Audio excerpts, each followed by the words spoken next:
फयाज जी, माननीय शमशेर सिंह मनहास जी, माननीय नाजिर अहमद लावे जी, आप में से कई लोगों के साथ मुझे समितियों में भी रहने का मौका मिला है, देश में और देश के बाहर भी घूमने का मौका मिला है। आपकी आत्मीयता, समाज के बारे में सरोकार, आपकी जागरूकता, सबसे व्यक्तिगत तौर से मैं प्रभावित हूं। मैं आपके भविष्य के लिए शुभकामनाएं, आप स्वस्थ रहें, दीर्घायु हों और हमेशा आपकी सक्रियता देश के लिए बनी रहे, यह कामना करता हूं। मेरा ये सौभाग्य था कि मैं माननीय एलओपी साहब के साथ बैठता था।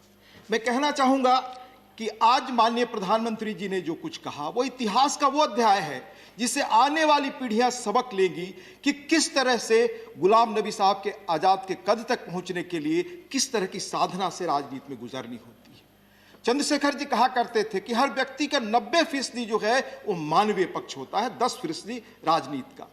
10% राजनीति का पक्ष तो हम जानते थे, पर एक ह्यूमन के रूप में किस तरह से आजाद साहब हैं, वह जो आज हमने जाना वो भविष्य की पीढ़ियों के लिए प्रेरित करेगा। माननीय सभापति जी, मैं 2-3 चीजें कहना चाहूंगा।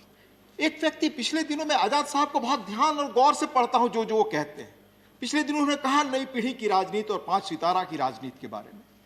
मैं उनका अतीत जानता हूं। मैं पत्रकार के तौर पर उस पीढ़ी में जयप्रकाश जी के आंदोलन से प्रभावित बहुत ध्यान से नेताओं का बयान पढ़ा करता था। माननीय एलओपी साहब, जहां तक मेरी जानकारी है, ब्लॉक स्तर के कार्यकर्ता से उन्होंने काम शुरू किया, फिर ब्लॉक के वह अध्यक्ष बने, फिर राज्य की राजनीति में गए, फिर देश की राजनीति में आए और फिर इतने बड़े पदों को संभाला एक साथ। शायद सही कहा आदरणीय पवार साहब ने, इतना संपन्न अनुभव का व्यक्ति हमारे बीच कोई दूसरा नहीं है।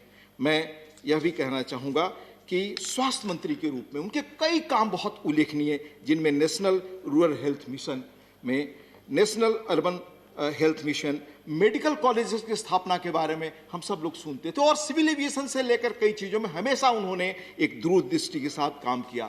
पर मैं सर 2014 में इस संसद में आया और मैं वहाँ बैठता था विपक्ष में, तब मैंने खड़ा होकर कहा था जो आदरणीय प्रधानमंत्री जी ने कल कहा कि सीखना चाहिए आजाद साहब से। मैंने कहा था कि मैं सीखता हूँ उनसे, उनकी गरिमा से, उनकी मर्यादा से। वह वाणी में संयम, व्यवहार और आचरण में गंभीरता, संसदीय मर्यादा का समृद्ध अनुभव, अध्ययनशील। और जब मैं उनके साथ बैठता था उन्होंने बताया कि क्वेश्चंस और आंसर्स कैसे देखना चाहिए, उनमें क्या चीजें होती हैं। तो एक एक पग जो संसदीय अनुभव का मेरा रहा, सर मैं बहुत कुछ कह सकता हूं कि उस पद पर बैठते हुए सदन को चलाने में जो सुझाव, जो मार्गदर्शन और जो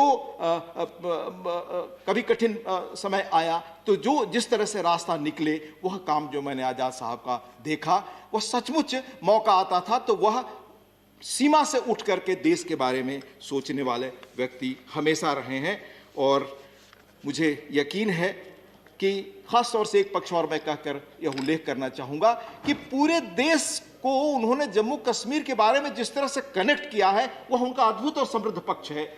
सर, मेरी कामना है कि वह दीर्घायु हों, स्वस्थ हों, उनका यह शालीन व्यवहार, मर्यादा, अनुभव हम भविष्य में भी सीखेंगे। यह तो जो सर कार्यकाल में अल्प विराम, मामूली विराम लग रहा है, यह मुझे उम्मीद है कि बहुत जल्द उनकी आवाज़ पुनः हम उसी मर्यादा के साथ इस सदन में देखेंगे। ये मेरी कामना है। बहुत बहुत शुभकामना आप सबके भविष्य में। धन्यवाद जी हरिवंश जी।